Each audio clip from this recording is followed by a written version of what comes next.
Selamat pagi, siang, sore, Mbak Dewi Surti Janida. Saya Gusti Fardiansyah, Ilmu Komunikasi 2023 dengan NIM E1101231069. Ingin mempresentasikan tentang mata kuliah studi media budaya dengan menggunakan teori ekologi media. Nah, teori ekologi media sendiri dari Marshall McLuhan merupakan teori yang membilang kalau media bisa mengubah perilaku, sikap, dan persepsi. Teori ini meyakini bahwa perubahan lingkungan media tidak hanya menyampaikan informasi, tapi juga dapat mempengaruhi perilaku manusia tersebut ke dalam realitas sosial. Nah, pada fenomena flexing dalam ekologi sosial, kita dapat, dalam perspektif saya sendiri, si flexing ini bisa dikaitkan, misalnya ada sebuah konten, dia pamer-pamer tentang kesuksesan dia di usia muda, itu dapat mempengaruhi audiensnya yang sudah terpapar di media. Jadi kayak mereka tuh pengen cepat-cepat untuk ikut sukses juga. Jadi mereka tuh berpikir kembali kalau kita ini harus sukses dengan cepat. Itu juga kayak bikin legitimasi sosial. Misalnya juga kayak tren nongkrong atau fashion, mereka juga pengen ikut-ikut beli. Itu mengubah cara mereka berpikir. Nah, untuk soal kedua, kalau pengaruh media digital pada interaksi sosial,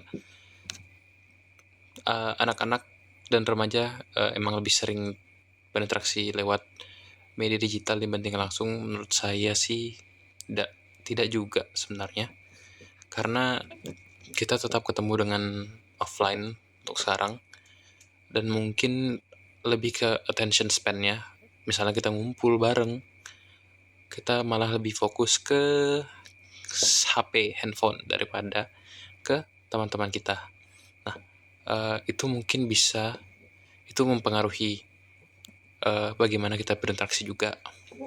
Nah, untuk budaya yang bergeser, menurut saya itu juga bisa, itu sudah pasti bergeser. Tapi apakah itu baik atau tidak? Mungkin sebenarnya ada baik dan buruknya. Nah, baiknya kita tetap harus mengikuti perkembangan zaman, tapi kita juga harus memegang prinsip-prinsip yang masih bisa diambil. Nah, untuk akses positifnya, sisi positifnya lagi, ada akses informasi dan relasi yang lebih luas. Nah, teori ekologi media sendiri mampu mengubah budaya dan pola perilaku masyarakat di kehidupan. Lalu ke soal yang ketiga, saat ini banyak konten budaya lokal ditampilkan di media sosial seperti tarian tradisional, kuliner daerah, bahasa lokal, namun di sisi lain sebagian konten dibuat hanya untuk mengikuti tren dan hiburan. Apakah media sosial membantu pelestarian atau justru mengubah makna budaya itu sendiri? Menurut saya, pada tren saat ini, itu membantu mempromosikan budaya dan melestarikan, tetapi juga ada sedikit pergeseran. Misalnya kayak adat Jawa, baju adat Jawa gitu, itu tuh ditampilkan dengan lebih modern. Tapi kemarin sempat ada kontroversi karena itu lebih kayak baju luar daripada baju adat. Ya, sebenarnya yang paling penting itu adalah isinya. Kayak di Jepang itu samurai, sekarang udah tidak samurai, tapi tetap mentalitasnya tetap ada. Lalu untuk teori, dikaitkan dengan teori ekologi, itu media sosial dapat sangat mempengaruhi perspektif masyarakat dan perubahan perilaku. Nah, kenapa masyarakat sering terkena hoax itu sendiri? Karena media itu sangat masif. Orang cenderung percaya berita yang sering muncul, lalu algoritma